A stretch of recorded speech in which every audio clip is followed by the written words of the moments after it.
Kalau Ramadan sudah tiba, kata Nabi, maka dibukakanlah pintu-pintu surga. Para ulama berbeda pendapat dalam tafsir tentang hadis ini.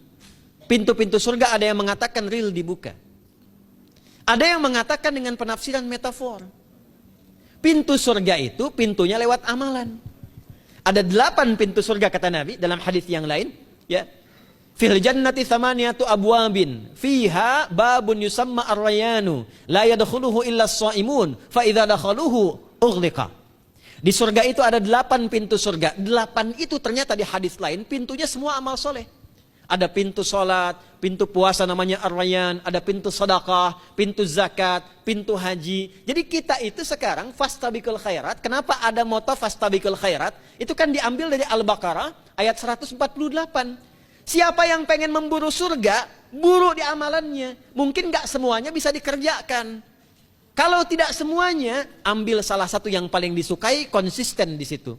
Walikulli wijhatun huwa muwalliha. Setiap orang pasti punya kecenderungan untuk beramal. Ada yang senang puasa, ada yang senang tahajud, ada yang senang sedekah. Fastabiqul khairat, silahkan berburu, berlomba untuk mengerjakan apa yang disenangi itu. Itulah pintu surganya. Nah, saat Ramadan, semua pintu surga itu dibuka, Pak. Makanya kita senang kerjakan, sholatnya meningkat, sedekah meningkat, ngaji Quran meningkat. Saat yang bersamaan, pintu neraka ditutup. Ada berapa pintu neraka? Ada berapa? Kalau pintu surga berapa tadi? 8. Hadisnya jelas, sahih dalilnya. Pintu neraka berapa? Bukan. Pilih. 6 atau 8? Yang 6 angkat tangan. Bukan 6, bukan 8, 7. Dalilnya apa? Dalilnya Quran surah Al-Hijr, surah ke-15. Ayat ke-44. Surah ke-15 Al-Hijr ayat ke-44. Neraka ada 7 pintu. Dan dalam setiap pintunya nanti ada 19 malaikat yang menjaga. Alaiha tis'ata asyar.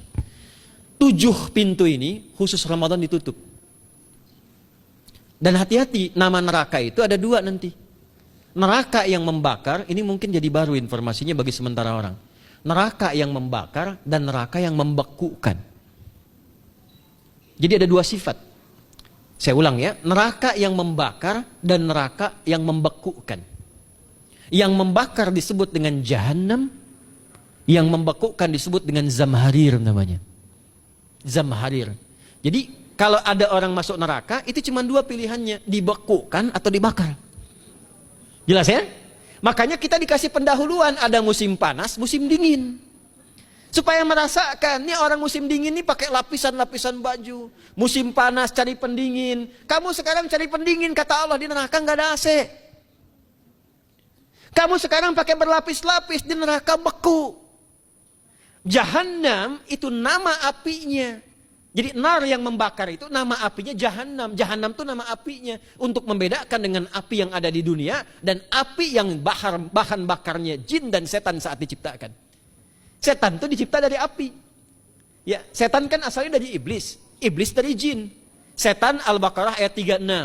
Dari iblis Al-Baqarah 34. Iblis dari jin. Quran surah Al-Kahf ayat 50. Kana minal jinni fa fasaqa an amri rabbi. Jin dari api yang menyambar-nyambar. Quran surah 15 ayat 27. Wal janna khalaqnahu min naris samum. Karena narnya narus samum, maka apinya mesti beda. Karena itulah nanti nerakanya yang membakar disebut dengan Jahannam. Pintunya 7, namanya banyak. Ada sa'ir, ada lava, ada neraka hutamah. 7 pintu, besarnya disebut dengan Jahannam. Khusus Ramadan tutup. Ramadan tutup. Wasulsilati syayatin. Setan itu dibelenggu, diikat rapat. Bagi orang yang mau puasa, benar. Awas hati-hati. Bagi orang yang mau puasa, benar, karena itu kalimatnya asyamu junnatun. Kalau benar puasanya, metafornya amalan dia bisa mengikat setan. Tapi kalau puasanya nggak benar, tetap digoda juga. Makanya jangan heran, walaupun Ramadan tetap kotak infak ada yang hilang. Sendal ada yang hilang.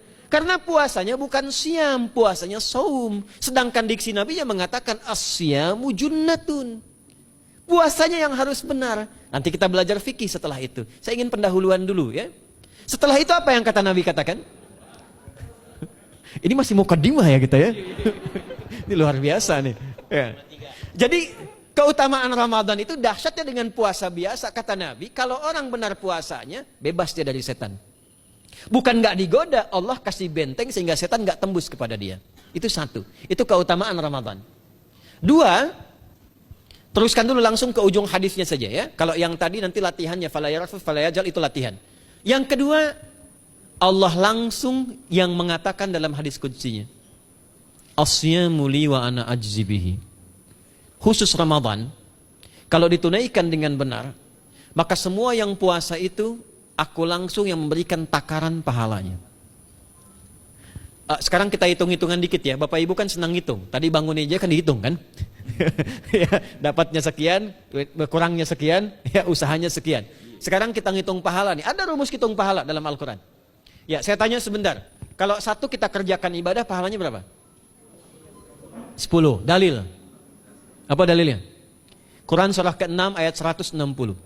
Man jaa baik bil hasanati falahu asyru amthaliha. Siapa yang melakukan satu perbuatan hasanah. Hasanah itu perbuatan baik yang bernilai pahala. Itu hasanah namanya. Pahalanya disebut ajrun namanya. Lahum ajrun ghairu mamnun. Jadi perbuatan baik yang bernilai pahala disebut apa? Hasanah. Ya, eksekusinya, implementasinya disebut amal soleh. Pahalanya, hitungannya disebut ajrun namanya. Jamaknya disebut dengan ujur.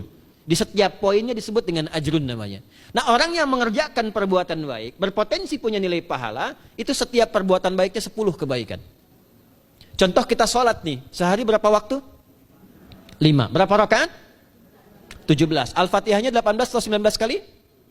17 kali ya. Kalau 18 kali berarti subuhnya 3 rakaat. Nah itu kan kalau kita buka hadis Muslim nomor hadis 162 saat Nabi dalam peristiwa setelah Isra itu ke Masjidil Aqsa, kemudian araja bina Jibril alaihissalam, Mi'raj naik ke Sidratul Muntaha. Sidratul Muntahanya ada di surah An-Najm dari ayat 1 sampai 18-nya. Itu ketika menerima perintah salat pertama kali kan bukan 5 tapi 50.